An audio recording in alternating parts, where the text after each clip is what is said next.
कृष्ण हरे हरे हरे राम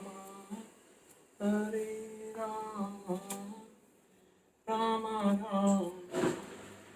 आज हम आज तीसरे अध्याय के श्लोक 37 का अर्थ कंटिन्यू करेंगे।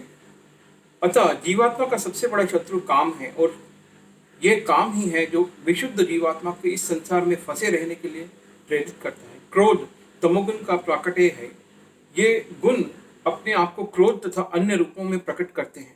अतः यदि रहने तथा कार्य करने की विधियों द्वारा रजोगुण और तमोगुण में ना गिरने देकर सतोगुण तक ऊपर उठाया जाए तो मनुष्य को क्रोध में पतित होने से आध्यात्मिक आसक्ति के द्वारा बचाया जा सकता है।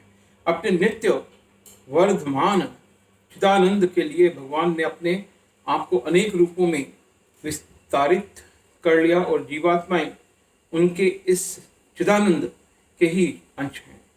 उनको भी आंशिक स्वतंत्रता प्राप्त है, किंतु अपनी इस स्वतंत्रता का दुरुपयोग करके जब वे सेवा को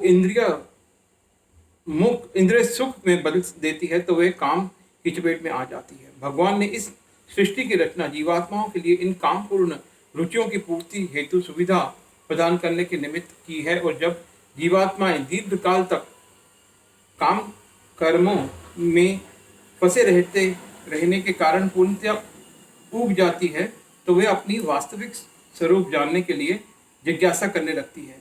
यही जिज्ञासा वेदांत सूत्र का प्रारंभ है, जिसमें ये कहा गया है, अथातो ब्रह्म जिज्ञासा।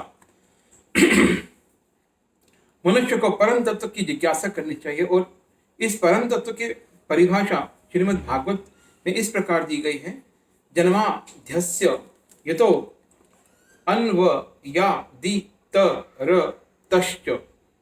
सारी वस्तुएं का उद्गम परब्रह्म है, अतः काम का उद्गम भी परब्रह्म से हुआ। अतः यदि काम को भगवत प्रेम में या कृष्ण भावना में परिणत कर दिया जाए, या दूसरे शब्दों में कृष्ण के लिए ही सारी इच्छाएं हो, तो काम तथा क्रोध दोनों ही आध्यात्मिक बन सकेंगे।